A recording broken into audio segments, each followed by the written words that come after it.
Merhaba, sizin için hazırladığımız bu özel incelemeye hoş geldiniz. Bugün Avrupa tarihinin biraz daha böyle kenarda kalmış ama aslında çok etkili olmuş bir halkını, Avarları konuşacağız. Evet, 6. yüzyılda birdenbire ortaya çıkıyorlar, bugünkü Macaristan ve çevresi yani Karpat Havzası'nda beliriyorlar ve 200 yıldan fazla hüküm sürüyorlar. Yani güçlü bir imparatorluk kurmuşlar, Bizans'ı falan zorlamışlar. kesinlikle. Ama hep bir soru işareti var. Kimdi bunlar? Nereden geldiler? Bu soru hani gerçekten de tarihçileri bayağıdır meşgul ediyor. Yüzyıllardır hatta. Çünkü antik kaynaklar da biraz çelişkili. Nasıl yani? Bir tarafta diyorlar ki bunlar Moğol bozkırlarındaki o güçlü Ruran Kağanlığı vardı ya, işte o yıkılınca batıya kaçanlar. Bu bir iddia. Tamam. Ama öte yandan özellikle Bizanslı yazarlar biraz şüpheci. Diyorlar ki bunlar gerçek avarlar değil. Hani onların o meşhur ismini kullanıyorlar sadece. Sahte avarlar yani pseudo-avars tabirini kullanıyorlar. Ha, anladım. Yani isimlerini mi çalmışlar? Gibi bir ima var, evet. Kökenleri Orta Asya mı yoksa Kafkaslar mı? Belki de farklı farklı gruplar bir araya geldi, bir konfederasyondu. İşte bu sorular hep havada kalmış aslında. İşte tam bu noktada bilim devreye giriyor ve bize galiba yepyeni bir kapı aralıyor. Bu incelemede de bu yüzyıllık gizemi çözmeye bayağı yardımcı olan çığır açıcı bir araştırmaya odaklanacağız. Antik DNA analizleri. Evet, bu çok önemli. Elimizdeki ana kaynaklar da hani saygın bir bilim dergisi olan Cell'de yayınlanmış bir makale. 66 antik bireyin tüm genomunu incelemişler. Yani kapsamlı bir çalışma. Aynen. Amacımız da şu, bu genetik veriler bize ne anlatıyor? Avarların kökenleri, o inanılmaz göçleri, kurdukları toplum, bunları sizin için en anlaşılır, en ilgi çekici şekilde damıtmaya çalışacağız. Bu tür çalışmaların değeri gerçekten paha biçilmez. Biliyorsunuz, özellikle avarlar gibi hani kendilerinden kalan yazılı kayıt pek yoksa ya da olanlar komşularının yazdığı belki biraz taraflı metinlerse, genetik bilim doğrudan biyolojik kanıt sunuyor. Doğru. Yani antik DNA sadece kimlerden gelmiş onu söylemiyor. İnsanlar nasıl hareket etmiş, toplum yapıları nasıldı, hatta akrabalık ilişkileri, bunları bile anlamamıza imkan tanıyor. Vay canına. Bu özel çalışmada arkeoloji ve tarih verileriyle genetiği birleştiriyor. O yüzden avarlar konusuna çok daha sağlam, bütüncül bir bakış açısı getiriyor diyebiliriz. Harika. Tamam o zaman. Hadi bu genetik hazine sandığını birlikte açalım bakalım. Araştırma gerçekten etkileyici bir boyutta. Karpat Havzası'nın farklı yerlerinden tam 66 birey, yani 66 kişinin kalıntıları incelenmiş. Az değil. Şunu bir netleştirelim. Genom dediğimiz şey bir canlının bütün genetik haritası gibi değil mi? Yani bu 66 kişinin her birinin komple genetik kodunu çözmüşler. Aynen öyle, tüm genetik bilgi. Ve bu kişiler sadece Avar döneminden de değil, yani 7. ve 8. yüzyıllar ağırlıklı ama Avarlar gelmeden önceki döneme ait bireyler de var. Sarmat, Hun etkisi olan zamanlar yani 4-5. yüzyıllar, bu da karşılaştırma imkanı sunuyor. Evet, bu önemli bir detay. Kontrol grubu gibi bir şey. Kesinlikle. Araştırmanın kalbinde de Avar elitlerine ait mezarlar var. Özellikle o en zengin hani altın gümüş eşyalarla dolu 8 mezar da analize dahil. Bu seçkin mezarların çoğu da imparatorluğun merkezi sayılan Tuna ve Tizza nehirleri arası bölgeden, yani oraya çekirdek bölge diyebiliriz sanırım. Evet, DTI bölgesi diyorlar makalede. Tuna-Tissa interfluve. İşe belki avarlar gelmeden önceki durumu anlamakla başlayabiliriz. Olur, mantıklı. Çalışma avar öncesi döneme yani Sarmat zamanlarına tarihlenen bireylere baktığında şunu görüyor. Bu insanların genetik profilleri genellikle bugünkü Orta ve Doğu Avrupalılara benziyor. Yani ağırlıklı olarak Batı Avrasya kökenliler. Yani bölgenin yerli halkı gibi mi? Büyük ölçüde evet, ama bölgede daha önce etkili olan Hunlarla ilişkili birkaç genomda, ki biri bu çalışmada yeni, diğeri daha önceden biliniyordu, Doğu Asya genetik bağlantıları da var. Yani bu bize şunu gösteriyor, Karpat Havzası avarlardan önce de farklı yerlerden gelenlerin karşılaştığı, karıştığı bir yerdi zaten. Bir kavşak noktası gibi. Anladım. Yani tamamen homojen bir yapı yoktu önceden de. Peki Avarlara gelince ne oluyor? Hı. İşte şimdi işler gerçekten heyecanlı bir hal alıyor. Avar dönemi bireylerinin o genetik haritalarına bakınca manzara kökten değişiyor. İnanılmaz bir genetik çeşitlilik çıkıyor karşımıza. Evet, tablo tamamen farklı. İncelenen avar dönemi bireyleri adeta bugünkü Avrasya genetik yelpazesinin bir minyatürü gibi. Bazıları tamamen Avrupalı profiline sahip, bazıları ise ta Moğolistan'a hatta Sibirya'daki Amur Nehri cumarına kadar uzanan bir Doğu Asya genetik mirası taşıyor.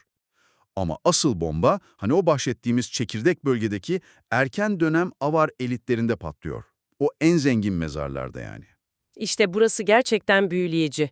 Tuna-Tissa arasındaki bu çekirdek bölgede bulunan erken ve orta dönem yani 7. yüzyıl avar elitlerinin genomları çok büyük oranda yani bazı bireylerde %90'ları bile aşıyor, Kuzeydoğu Asya kökeni taşıyor. %90 mı? İnanılmaz. Evet evet.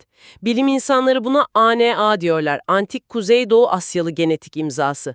Bu adeta o insanların genetik pasaportunda Moğolistan ve civarı damgası görmek gibi bir şey. Vay. Daha da önemlisi, bu genetik profil Moğolistan'da Ruran İmparatorluğu dönemine ait bilinen tek genomla 6. yüzyıla ait ve hatta ondan daha önceki Xianbei dönemi bireyleriyle milattan sonra 1. 3. yüzyıl çok güçlü bir benzerlik gösteriyor. O zaman İşte bu ilk büyük çıkarımımız diyebiliriz. Genetik kanıtlar Avar elitlerinin Ruran kökenli olduğu yönündeki o tarihsel iddiayı çok ama çok güçlü bir şekilde destekliyor. En azından yönetici sınıf için Bizanslıların o sahte Avar teorisi pek tutmuyor gibi. DNA-Ruran bağlantısını adeta haykırıyor. Bu gerçekten tarihi yeniden yazan bir bulgu. Resmen yüzyıllık bir tartışmaya nokta koyuyor gibi. Peki, tamam kökenleri anladık diyelim. Bu genetik bağlantı onların Avrupa'ya gelişleri hakkında ne anlatıyor? Sadece nereden değil, nasıl geldiklerini de aydınlatıyor mu? Kesinlikle. İşte işin bir diğer şaşırtıcı boyutu da bu. Araştırmacılar genetik verileri ve arkeolojik tarihlemeleri birleştirip bir modelleme yapmışlar. Buna göre bu belirgin Doğu Asya genetik profiline sahip insanların Moğolistan steplerinden başlayıp Kafkaslar üzerinden Karpat Havzası'na uzanan yaklaşık 5000 kilometrelik inanılmaz bir mesafeyi kat ettikleri tahmin ediliyor. 5000 kilometre. Evet, ama işin daha da şaşırtıcı kısmı hızı. Bu yolculuğun ilk büyük etabı yani Moğolistan'dan Kafkaslara kadar olan kısım sadece birkaç yıl sürmüş olabilir diyorlar. Bir dakika, birkaç yıl mı? 5000 kilometre için. Evet, ardından da yaklaşık bir 10 yıl kadar sonra Karpat Havzası'na yerleşiyorlar. Bu kulağa neredeyse inanılmaz geliyor. Moğolistan'dan Macaristan'a bugünkü modern araçlarla bile gitmek saatler, günler sürüyor. Onlar bunu o dönemin koşullarında, bilinmeyen topraklarda, muhtemelen yanlarında aileleri, sürüleri, her şeyleriyle başarmışlar. Nasıl mümkün olabilir bu? İşte bu yüzden araştırmacılar bunu insanlık tarihinde bilinen en hızlı ve en uzun mesafeli göçlerden biri olarak tanımlıyor. O zaman bu da ikinci önemli çıkarımımız. Bu göçün hızı ve ölçeği, yani bu bozkır toplumlarının lojistik kapasiteleri, sosyal organizasyonları, hareket kabiliyetleri hakkındaki düşüncelerimizi belki de yeniden gözden geçirmemiz gerektiriyor. Bu sadece bir askeri akın değil anlaşılan, devasa bir nüfus hareketi. Kesinlikle öyle. Bu gerçekten akıl sınırlarını zorlayan bir durum ve o dönemin bozkır toplumlarının ne kadar dinamik ve organize olabildiğini gösteriyor. Hani hep göçebe diye basitleştiriyoruz ya. Evet. Ama hikaye burada bitmiyor tabii. Zaman içinde özellikle geç dönem Avar elitlerine yani 8. yüzyıla baktığımızda o çekirdek bölgedeki genetik yapıda ufak tefek ama anlamlı değişiklikler gözlemliyoruz. Ne gibi? Kuzeydoğu Asya yani Ana kökeni hala çok baskın, ortalama %70-80 civarında ama Batı Avrasya kökenli genetik mirasın oranı artıyor, %20-30'lara ulaşıyor. Yani yerel halkla mı karışmışlar zamanla? İşte işin ilginç yanı bu eklenen Batı Avrasya mirasının kaynağı genellikle Karpat Havzası'ndaki o avar öncesi yerel halklardan gelmiyor gibi duruyor. Genetik modellemeler diyor ki bu etki daha çok Kuzey Kafkasya veya ona komşu bozkır bölgeleriyle ilişkili olabilir. Peki bu ne anlama geliyor olabilir? Yani ilk büyük Ruran bağlantılı göç dalgasından sonra belki Kafkaslar üzerinden veya Karadeniz'in kuzeyinden yeni göçler mi oldu Avar topraklarına? Bu bir olasılık. Ya da belki de ilk göçle birlikte gelen ama farklı kökenlere sahip başka gruplar vardı ve zamanla yönetici sınıfla karıştılar. Bunların hepsi olası senaryolar ve araştırmacılar da bu ihtimaller üzerinde duruyor. Yani bu durum bize Avar toplumunun statik olmadığını, zaman içinde yeni gelenlerle veya farklı iç dinamiklerle değiştiğini gösteriyor. Anladım. Ve bu çeşitlilik sadece zamanla değil, mekanla da kendini gösteriyor. Araştırma sadece o çekirdek bölgeyle sınırlı kalmamış. Çekirdeğin biraz daha dışındaki bölgeler, mesela Tisa Nehri'nin doğusu, Trans-Tisa bölgesi diyorlar, veya Güney Macaristan'daki Kölket gibi önemli arkeolojik alanlardaki elitler de incelenmiş. Oralarda durum nasıl? Buralarda genetik tablo daha da renkleniyor. Mesela Trans-Tisa grubundaki bazı elitler aynı çekirdek bölgedekiler gibi yüksek oranda %50'den fazla Doğu Asya kökenli. Ama diğerlerinde bu oran çok daha düşük, hatta bazılarında neredeyse hiç yok. İlginç. Kölke'deki durum ise özellikle çarpıcı. Aynı döneme ait, yan yana bulunmuş, benzer zenginlikte eşyalarla gömülmüş bir kadın ve bir erkek incelenmiş. Kadın, genetik olarak tamamen yerel, yani Avar öncesi Avrupa profiline sahip. Tamamen yerli yani. Evet, ama hemen yanındaki mezarda yatan erkek bambaşka bir hikaye anlatıyor. %20 civarında Doğu Asya kökeni var ama %80 civarında Kafkasya-İran bağlantılı bir genetik mirasa sahip. Vay canına. Yani aynı yerde, aynı statüde gömülmüş iki elit bireyden biri bildiğimiz yerli Avrupalı, diğeri ise Doğu Asya ve Kafkasya-İran karışımı. Bu kadar çeşitlilik bize Avar İmparatorluğu'nun yapısı hakkında ne söylüyor? Yani bir yanda neredeyse tamamen Doğu Asyalı bir çekirdek yönetici sınıf var, diğer yanda ise yerel kökenli veya bambaşka coğrafyalarla bağlantılı elitler. Bu nasıl bir arada duruyordu? Bu bulgular Avar İmparatorluğu'nun oldukça heterojen, yani karma bir yapıya sahip olduğunu gösteriyor. Anlaşılan o ki, Moğolistan'dan gelen o göçmen Avar eliti, Karpat Havzası'nda sadece yerel halkları değil, muhtemelen onlarla birlikte veya onlardan sonra gelen başka göçmen grupları da içeren, genetik olarak çok çeşitli bir toplumu yönetiyordu. Yani bir tür eritme potası gibi mi? Belki de. Kölkede örneği, yerel kökenli elitlerinde bu yeni Avar düzeni içinde kendi statülerini koruyabildiklerini veya belki de Avarlarla işbirliği yaparak elit statüsüne yükselmiş olabileceklerini düşündürüyor. Yani Avar hakimiyeti belki de tek tip bir yapı dayatmak yerine farklı kökenlerden gelen grupların bir arada var olmasına izin vermiş olabilir. Bu da imparatorluğun o 200 yıllık ömrünün sırlarından biri olabilir belki de. Mantıklı. Peki ya o çekirdek elitin kendi iç dinamikleri, hani dedik ya Tuna-Tizza arası bölge diye, onların aile yapıları, akrabalık ilişkileri hakkında genetik verilerden bir şeyler öğrenebildik mi? Evet, bu da araştırmanın çok ilginç bulgularından biri. O çekirdek bölgedeki elit mezarlıklarında yapılan akrabalık analizleri, aynı mezarlığa gömülmüş çok sayıda yakın akraba ortaya çıkarmış. Mesela? Baba, oğul, kardeş gibi birinci derece akrabalar. Hatta bir vakada bir baba, anne ve çocuk üçlüsü bile tespit edilmiş. Bu bize ne gösteriyor? Elit statüsünün büyük ölçüde aile içinde miras kaldığını. Anladım. Yani babadan oğullara geçen bir sistem gibi. Aynen. Daha da dikkat çekici olanıysa erkek soy hatları üzerine. İncelenen 20 çekirdek bölge erkeğinin 19'u babadan oğula geçen Y kromozomu üzerinde aynı soy hattına ait çıkmış. F425 diye adlandırılan ve Doğu Asya kökenli olduğu bilinen bir hat bu. 20 kişiden 19'u mu? Neredeyse hepsi aynı baba soyundan geliyor o zaman. Evet, aynen öyle. Bu soy hattı hem erken hem de geç dönem elitlerinde baskın olarak devam ediyor. Peki kadınlarda durum farklı mıydı? İşte orada işler değişiyor. Erkeklerdeki bu tek düzey Y kromozomu tablosunun aksine kadınlarda anneden kızına geçen mitokondriyal DNA yani mtDNA çeşitliliği çok daha yüksek. Yani elit erkeklerin anne tarafları çok daha çeşitli kökenlerden geliyor. Ha, anladım. İşte bu da belki üçüncü önemli çıkarımımız olabilir. Bu durum avar eliti içinde kuvvetle muhtemel baba soylu yani patrilineal bir sosyal yapının hakim olduğuna işaret ediyor. Soy erkekler üzerinden takip ediliyor, statü büyük olasılıkla babadan oğula geçiyor. Tamam. Kadınlardaki o genetik çeşitlilik ise elit erkeklerin kendi yakın çevrelerinden değil de dışarıdan yani farklı genetik kökenlere sahip kadınlarla evlilikler yaptığını düşündürüyor. Kadın egzogamisi deniyor buna. Neden böyle bir şey yapsınlar ki? Bunun iki önemli sebebi olabilir. Birincisi bu strateji siyasi ittifaklar kurmalarına yardımcı olmuş olabilir. Farklı gruplardan kadınlarla evlenerek bağları güçlendirmiş olabilirler.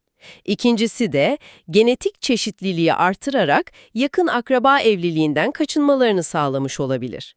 Nitekim incelenen genomlarda yakın akraba evliliğine işaret eden belirgin izlere rastlanmamış. Anlıyorum. Hem siyasi hem de biyolojik bir strateji yani. İnanılmaz detaylar gerçekten.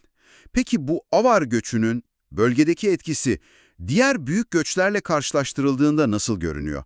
Mesela Hunlar geldi, Lombardlar geçti, sonra Macarlar geldi. Onlara kıyasla avar etkisi ne kadar belirgin? Araştırmacılar bu karşılaştırmayı da yapmışlar. Mevcut genetik verilere dayanarak vardıkları sonuç şu: avar göçü aynı bölgeyi etkileyen Hun, Lombard veya Macar göçlerine kıyasla en azından şu anki kanıtlara göre çok daha belirgin bir popülasyon değişimine yol açmış görünüyor. Daha mı büyük bir etki yani? Evet, avarların gelişiyle birlikte bölgenin genetik yapısında çok daha büyük, keskin bir değişiklik yaşanmış gibi duruyor. Tabii şunu da unutmamak lazım. Diğer gruplar için elimizdeki antik DNA verileri henüz avarlar kadar kapsamlı değil. Belki ileride daha çok veri çıktıkça bu resim değişir. Ama mevcut tablo, avarların Karpat Havzası üzerindeki demografik etkisinin ne kadar derin olduğunu gösteriyor. Her bilimsel çalışmada olduğu gibi bu araştırmanın da muhtemelen bazı sınırlılıkları vardır, değil mi? Nelere dikkat etmemiz gerekiyor bu sonuçları yorumlarken? Hani her şeye kesin gözüyle bakmamak lazım belki de. Elbette bu çok önemli bir nokta. Araştırmacılar da zaten makalelerinde bu sınırlılıkların altını çiziyorlar. En başta dediğimiz gibi incelenen örneklerin büyük çoğunluğu arkeolojik olarak elit kabul edilen yani zengin mezar buluntularına sahip bireylerden geliyor. Evet, Dolayısıyla bu bulguların avar toplumunun tamamını yani sıradan halkın ne ölçüde yansıttığı bir soru işareti. Belki de halk arasında genetik çeşitlilik daha farklıydı, bilmiyoruz. doğru. İkinci olarak avarların geldiği düşünülen Doğu Asya ve Orta Asya bozkırlarından elde edilen antik genom sayısı ve kalitesi hala yeterli değil. Yani karşılaştırma yapabileceğimiz kaynak popülasyon verisi kısıtlı. Bu bölgelerden daha fazla, daha kaliteli veri elde edildikçe avarların kökenleri, o göç yolları ve Rouran ile olan kesin bağlantıları daha da netleşecektir şüphesiz. Anladım. O zaman şöyle bir toparlayalım isterseniz. Bu antik DNA çalışması sayesinde avarların o büyük gizemi, hani yüzyıllardır süren tartışmalar büyük ölçüde çözülmüş görünüyor. Sağlam bir yanıt geliyor. Avar elitleri genetik olarak Moğolistan steplerindeki Ruran halkıyla güçlü bir bağlantıya sahip. Evet, bu çok net. Sonra tarihin kaydettiği en hızlı ve en uzun mesafeli göçlerden birini gerçekleştirerek Avrupa'nın kalbine yerleşiyorlar. İnanılmaz bir yolculuk. Gerçekten öyle. Ve burada kurdukları imparatorluk da sadece askeri ve siyasi bir güç değil, aynı zamanda genetik olarak da oldukça karmaşık ve çeşitli bir yapıymış. Göçmen elitler var, yerel halklar var, muhtemelen bozkırlardan gelen başka gruplar var. Hepsi bir arada yaşıyor, etkileşim içinde dinamik bir toplum yaratmışlar. Kesinlikle öyle. Bu çalışma arkeojenetik dediğimiz alanın yani antik DNA analizlerinin özellikle yazılı kaynakların yetersiz veya çelişkili olduğu dönemler için tarihi anlamada ve hatta yeniden yazmada ne kadar güçlü bir araç olduğunu gözler önüne seriyor. Müthiş bir potansiyel. Aynen, avarların kim olduğu, nereden geldiği, nasıl bir toplum kurduğu ve Avrupa tarihindeki yerini artık çok daha somut, biyolojik kanıtlarla tartışabiliyoruz. Bu sadece avar tarihine değil, tüm o kavimler göçü dönemine ve Avrasya stepleri ile Avrupa arasındaki o karmaşık, binlerce yıllık ilişkilere bakışımızı zenginleştiriyor. Ve bu etkileyici hikayenin sonunda Size de üzerinde düşünebileceğiniz bir soru bırakalım o zaman. Böylesine hızlı, kitlesel ve binlerce kilometrelik bir göçü organize etmek, yeni bir yurtta tutunmak ve Avrupa'nın merkezinde 200 yıldan uzun süre ayakta kalacak bir imparatorluk kurmak. Bunun ardındaki sosyal yapı nasıldı? Askeri disiplin, lojistik deha, adaptasyon yeteneği ne düzeydeydi? Çok önemli sorular bunlar. Bu durum, hani genellikle göçebe diye basitleştirilen o bozkır toplumlarının aslında ne kadar karmaşık organizasyonlara ve devlet kurma potansiyeline sahip olduğunu göstermiyor mu sizce de? Belki de bu sorular sizin kendi merakınızı tetikler ve daha derin araştırmalar için bir başlangıç noktası olur, kim bilir.